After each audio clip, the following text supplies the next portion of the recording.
12 വയസ്സ് വരെ ആ ഒരു മെച്ചുർ ആവുന്ന ഒരു കാലഘട്ടം വരെ അവൻ്റെ കാര്യത്തിൽ വളരെയധികം ശ്രദ്ധ കൊടുക്കുക. പിന്നീട് നമ്മൾ സൗഹൃദത്തിലേക്കാണ് പോണത്.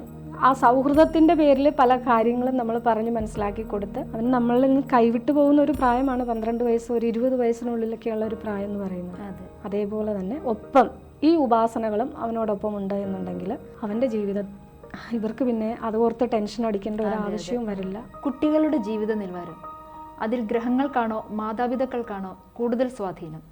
നമ്മോടൊപ്പം ജ്യോതിഷിയായ ശ്രീജ അരയൻകാവ് മാഡം ഉണ്ട്. നമസ്കാരം മാഡം. ABC മലയാളം ജ്യോതിഷത്തിലേക്ക് സ്വാഗതം.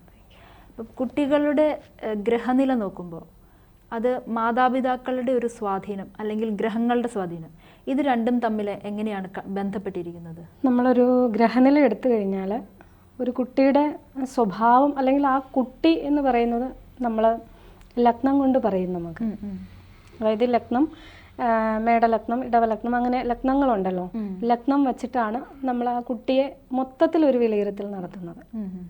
ഇപ്പോൾ ഉദാഹരണമായിട്ട് പറയുകയാണെങ്കിൽ മേടലഗ്നം ആണെങ്കിൽ വൃത്താതാമൃത് ഉഷ്ണശാഖ ലഘുഭു ക്ഷിപ്രപ്രസാദോടന, അതായത് വേഗം സന്തോഷിക്കുകയും വേഗം ദേഷ്യപ്പെടുകയും നല്ല രീതിയിൽ മറ്റുള്ളവരോട് ഇടപഴകുകയൊക്കെ ചെയ്യുന്ന ഒരു ഇത് എന്നൊക്കെയുള്ള കുറേ ഇത് പറയുന്നുണ്ട്. വൃത്താകൃതിയിലുള്ള കണ്ണുകൾ ആയിരിക്കും. അങ്ങനെ പല ഫലങ്ങളും ഗ്രഹനില നോക്കുമ്പോൾ പിന്നെ അത് ലഗ്നം വെച്ച് പറയുമ്പോൾ നമ്മൾ മൊത്തത്തിലുള്ള ഒരു ആളെ ഒരു വിലയിരുത്തലാണ്.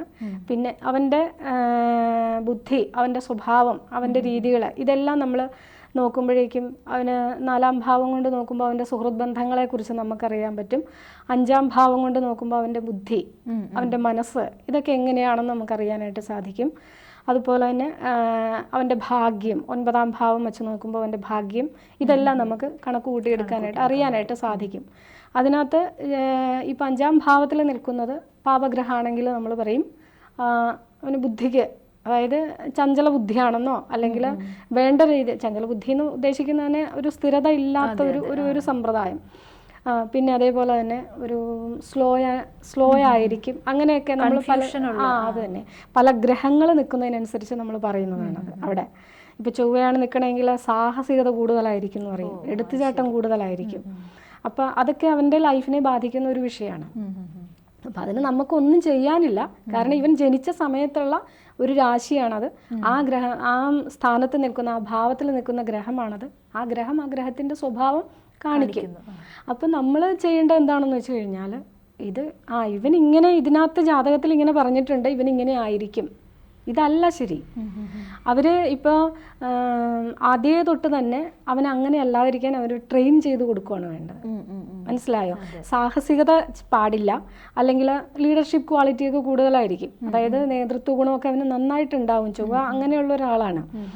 അപ്പോൾ അങ്ങനെയൊക്കെ ചെയ്തു കഴിഞ്ഞിട്ടുണ്ടെങ്കിൽ അതിനെ മോശമായ രീതിയിൽ വിശകലനം ചെയ്യാതെ അതിൻ്റെ നല്ല വശങ്ങൾ, അതിങ്ങനെ പോയാൽ അതിങ്ങനെ ആവും കേട്ടോ എന്ന് മോശമായ രീതിയിൽ പോയിട്ടുണ്ടെങ്കിൽ നിനക്ക് നിൻ്റെ ജാതകത്തിൽ അല്ലെങ്കിൽ നിൻ്റെ ഇതിനകത്ത് ഇങ്ങനെ ഒരു ഇത് പറയുന്നുണ്ട്, അപ്പോൾ അതുകൊണ്ട് നീ ശ്രദ്ധിച്ച് കൈകാര്യങ്ങൾ ചെയ്യുന്നു. കൂട്ടുകെട്ട് നോക്കുമ്പോഴും ഒക്കെ. അപ്പോൾ അതായത് ആദ്യകാലം തൊട്ടേ, ഈ കുട്ടി ഉണ്ടാവുന്ന കാലം തൊട്ടേ തന്നെ ഒരു ചിട്ടയായ ജീവിതം കുട്ടിയെ ശീലിപ്പിക്കേണ്ടത് മാതാപിതാക്കളാണ്.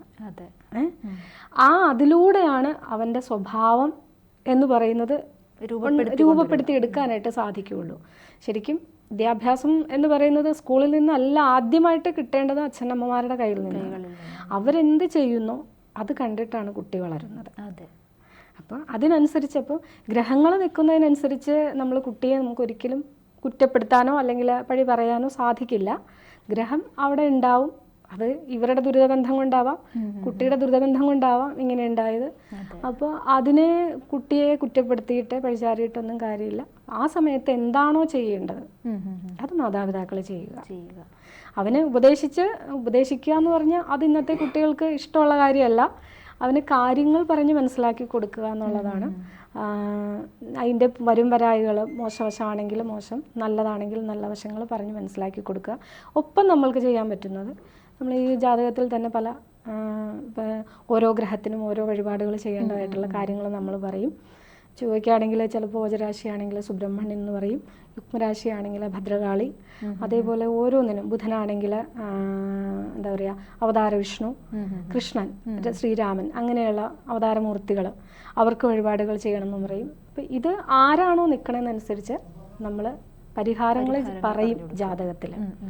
അപ്പോൾ അത് അവനെ നേർവഴിക്ക് കൊണ്ടുപോകുന്നതിനൊപ്പം തന്നെ അവനിലൊരു ഉപാസനയും കൂടി, ദൈവികമായിട്ടുള്ള ആധ്യാത്മികമായിട്ടുള്ള കുറച്ച് കാര്യങ്ങളും കൂടി അവനെ പറഞ്ഞ് മനസ്സിലാക്കി കൊടുക്കേണ്ടത് രക്ഷകർത്താക്കളുടെ കടമ. ഗ്രഹങ്ങളിലുള്ള ദോഷങ്ങൾ ഒരു പരിധി വരെ അകറ്റി നിർത്താനായിട്ട് സാധിക്കും. ഇപ്പോൾ വളരെ, അതായത് അവന് വായിക്കാനും എഴുതാനും മനസ്സിലാക്കാനും പഠിക്കുന്ന മനസ്സിലാവുന്ന ആ ഒരു പ്രായം തൊട്ട് അവനോട് ഇത് നീ കൃത്യമായി ചെയ്യണം എന്നുള്ള രീതിക്ക് ഒരു ഉപാസന അവന് പറഞ്ഞു കൊടുക്കുകയാണെങ്കിൽ അത് അവൻ്റെ ആയുഷ്കാലം മുഴുവനും അവന് വളരെ ഫലപ്രദമായിട്ടുള്ള ഒരു കാര്യമായിരിക്കും. അതായത് ഇന്ന് നമ്മൾ ചെയ്യുന്ന ഒരു കാര്യം നാളെയും കൂടി, അതായത് ആളുടെ ഭാവിയെയും കൂടി നല്ലതാക്കി കൊണ്ടുപോകും. അതേപോലെ തന്നെ നമ്മൾ 9ാം ഭാവം കൊണ്ട് പറയും, 9ാം ഭാവത്തിൽ നിൽക്കുന്ന ഗ്രഹം ഏതാണോ, അല്ലെങ്കിൽ 9ാം ഭാവാധിപൻ ഏതാണോ, 9ാം ഭാവാധിപനെ കൊണ്ടാണ് നമ്മൾ കൂടുതൽ പറയുന്നത്. 9ാം ഭാവാധിപനെ നോക്കിയിട്ട് നമ്മൾ കുട്ടിയോട് നമുക്ക് പറഞ്ഞു കൊടുക്കാൻ പറ്റും, നീ ഇന്ന ദൈവത്തെ ഉപാസിക്കണം, അല്ലെങ്കിൽ നീ ഇന്ന പ്രാർത്ഥന ചൊല്ലണം, ഇന്ന ദൈവത്തിൻ്റെ പ്രാർത്ഥന നീ ചൊല്ലണം. അങ്ങനെ അവന് മനസ്സിലാവുന്ന ഒരു പ്രായമാകുമ്പോൾ പറഞ്ഞു കൊടുക്കുകയാണെങ്കിൽ അതായത് അവൻ്റെ ജീവിതത്തിൽ അവന് പിന്നെ തിരിഞ്ഞു നോക്കേണ്ടി വരില്ല.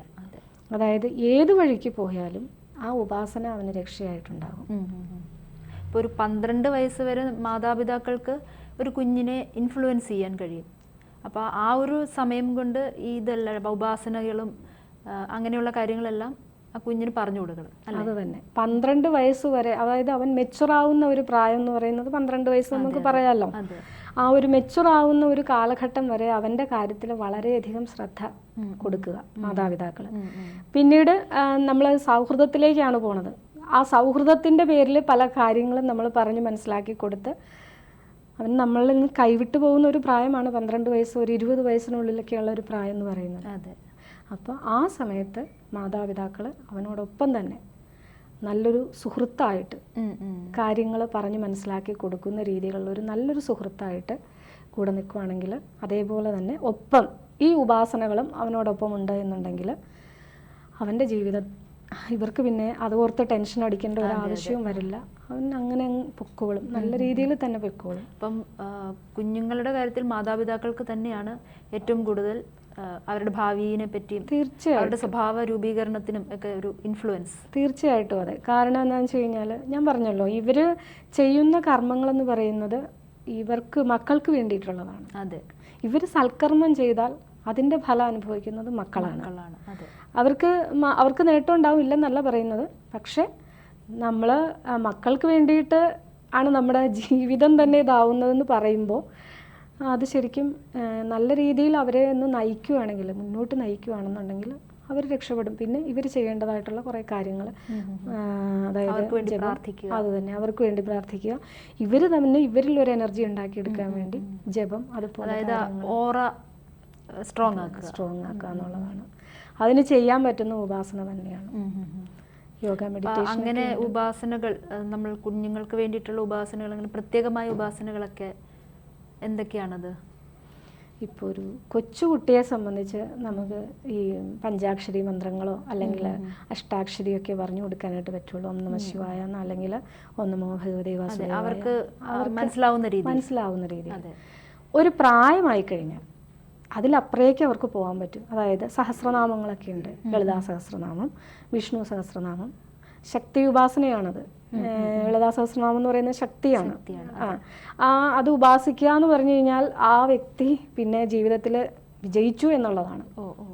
അതേപോലെ തന്നെ വിഷ്ണു സഹസ്രനാമം കൊണ്ട് നമ്മൾ ഉദ്ദേശിക്കുന്നത് ശരിക്കും പൂർവ്വജന്മ ദുരിതങ്ങളൊക്കെ നമ്മൾക്ക് മാറിക്കിട്ടാൻ ഏറ്റവും നല്ലൊരു ഉപായമാണ് വിഷ്ണു സഹസ്രനാമം. അതൊക്കെ ഒരു മെച്ചുറായതിനു ശേഷം, അതായത് ഇവനൊന്ന് തിരിച്ചറിവായതിനു ശേഷം മാത്രം നമ്മൾക്ക് പറഞ്ഞു കൊടുക്കാൻ പറ്റുന്ന കാര്യങ്ങളാണ്. കുഞ്ഞായിരിക്കുമ്പോൾ നമുക്ക് നമഃ ശിവായ ചൊല്ലാൻ പറയാം, നാരായണ, അങ്ങനെയാണ് ശീലിപ്പിക്കുന്നത്. അങ്ങനെയാണ് ചെറുതിൽ നിന്നാണ് നമുക്ക് ശീലിപ്പിച്ചു കൊണ്ടുവരാൻ പറ്റുള്ളൂ. അപ്പോൾ അങ്ങനെ ചെയ്തു പോയി കഴിഞ്ഞിട്ടുണ്ടെങ്കിൽ അവൻ്റെ ജീവിതം രക്ഷപ്പെടും. 100% ഉറപ്പുള്ള കാര്യമാണ്. അപ്പോൾ എല്ലാ മാതാപിതാക്കൾക്കും തങ്ങളുടെ കുഞ്ഞുങ്ങളെ നേർവഴിക്ക് നടത്താൻ സാധിക്കട്ടെ. അതിന് ജ്യോതിഷം ഒരു വഴികാട്ടിയാവട്ടെ. സന്തോഷം. സമ്പൂർണ്ണ ജാതകം സാധാരണ ജാതകമല്ല, സമ്പൂർണ്ണ ജാതകം 250 രൂപയ്ക്ക് നിങ്ങൾക്ക് ലഭിക്കും. ABC മലയാളം പ്രേക്ഷകർക്കായുള്ള ഒരു സുവർണ അവസരമാണിത്. നിങ്ങളുടെ ജനന സമയം അടിസ്ഥാനമാക്കി 75 പേജുകളടങ്ങിയ ജാതകം, നിങ്ങളുടെ ഭാവി പ്രവചനങ്ങളും പ്രശ്ന പരിഹാരങ്ങളും ഉൾപ്പെടെ 250 രൂപയ്ക്ക് ലഭിക്കുവാൻ താഴെ കാണുന്ന നമ്പറിൽ മെസ്സേജ് അയയ്ക്കുകയോ വിളിക്കുകയോ ചെയ്യുക. ജ്യോതിഷവുമായി ബന്ധപ്പെട്ട എല്ലാ വിശേഷങ്ങളും നിങ്ങളിലേക്കെത്താൻ ABC ജ്യോതിഷം സബ്സ്ക്രൈബ് ചെയ്യുക.